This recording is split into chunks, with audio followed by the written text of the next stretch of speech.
Shalom Aleichem, parachat de la semaine, parachat Balak.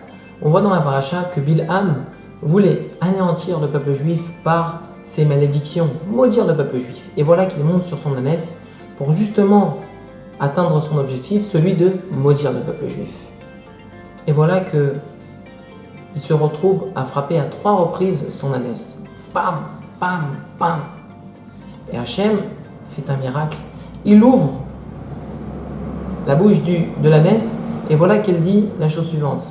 Elle dit Lama zehikitani zeshalosh regalim. Pourquoi tu m'as tapé à 3 reprises? Mais on voit que 3 reprises, ici on ne le dit pas shalosh peramim, 3 fois, on dit shalosh regalim. Voilà qu'ici l'ânesse cherche à mettre une allusion ici. Laquelle? La mitzvah des shalosh regalim, des 3 fêtes. Effectivement, l'ânesse a voulu ici donner comme allusion la chose suivante, à savoir, pourquoi toi Bilham, tu cherches à frapper ce peuple juif, à anéantir ce peuple juif, alors qu'il est si différent des autres nations? Oui, il est différent des autres. À quel niveau? Il a la mitzvah de shalosh regalim, des 3 fêtes.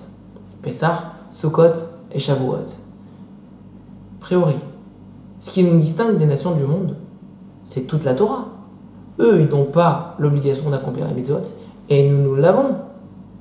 Donc pourquoi avoir mis comme point de distinction entre le peuple juif et les nations du monde la mitzvah de shalosh regalim, des 3 fêtes? Qu'est-ce qu'il y a de spécial, de particulier dans cette mitzvah? Bien, la réponse, c'est la chose suivante. C'est qu'en réalité, un juif qui appliquait cette mitzvah de shalosh regalim, c'était quoi?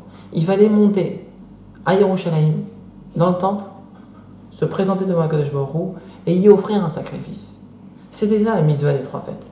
De monter pendant ces 3 fêtes à offrir un sacrifice à Hachem. Maintenant, ce qu'il y avait ici, c'est effectivement le sacrifice d'une bête, mais bien plus que cela. Le sacrifice d'une personnalité même. Pourquoi? Parce que, effectivement, c'était difficile. Un type, il avait son champ, il avait ses terrains, etc. Il devait tout abandonner pour aller monter à Yerushalayim pour pratiquer cette mitzvah. Donc il devait dire à ses biens personnels et matériels, je vous mets de côté, je dois maintenant me connecter à Kadosh Baruch Hu, accomplir sa volonté.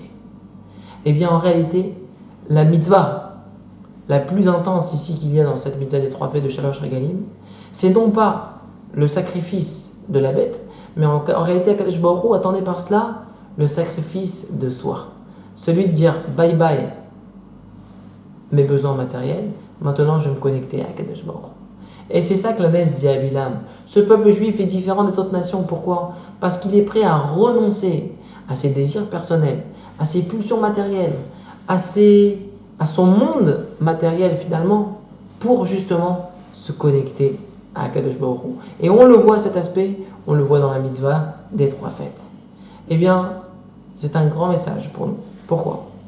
Parce que ça nous apprend ici combien un juif doit être prêt à faire des sacrifices finalement. C'est vrai que dans la vie, il y a des fois, on gagne bien sa vie, mais le métier n'est pas tellement cachère. Et c'est parfois dur de prendre la décision de se dire, tiens, je vais arrêter ce travail, je vais ouvrir une nouvelle page.